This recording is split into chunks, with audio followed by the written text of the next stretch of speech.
Hello， 大家好，这个视频来分享一下加拿大大西洋4省的房产市场情况。受加拿大房产市场整体持续走强的推动，大西洋4省住宅市场持续升温。2月份销售记录不断刷新，在全国范围内，2月份房屋销售活动同比增长 39.2%， 折合成年增长率为783636套，远高于加拿大房地产协会修正后的2021年房屋销售70万套的预测。2月份新上市房屋数量环比增长 15.7%， 全国新上市房屋销售比达到 84%， 为历史第2高水平。平均而言，加拿大市场仅剩下 1.8 个月的房屋库存。2月份综合房价环比增长 3.3%， 达到 69.7万加元。先来看看纽芬兰拉布拉多省的情况。纽芬兰拉布拉多省的房屋销售活动以 25% 的年增长速度增长。2月份共有290套房屋出售，新上市的房屋数量小幅上升 0.7% 至617套，而待售住宅数量下降 17.9% 至3293套。纽芬兰拉布拉多房地产经纪人协会的房源系统销售房屋总体基准价格为 28.25 万加元，同比上涨 6.8%， 单户住宅基准价格上涨 7.1% 至28万4800加元。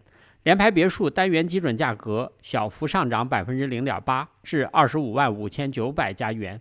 纽芬兰拉布拉多的公寓基准价格下跌 2.6% 至22万4600加元。该地区2月份的房屋销售总额为7200万加元，较去年同期增长了 33.3%。 再来看看新不伦瑞克省的情况。上个月，新不伦瑞克省共售出824套住宅，同比增长 36.4%。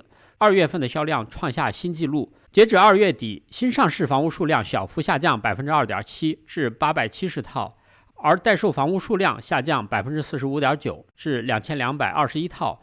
上个月市场平均房屋销售价格上涨 20.9%， 达到创纪录的22万4785加元。再来看看新斯科舍省的情况。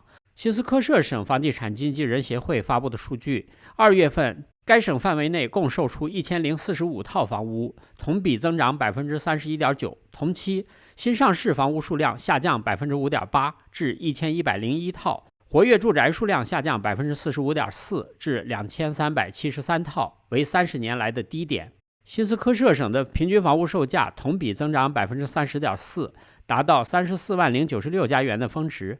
上个月，新斯科舍省所有房屋交易的总价值为 3.554 亿加元，年增长率 72%， 创造了2月份新的销售记录。最后，我们来看看爱德华王子岛的情况。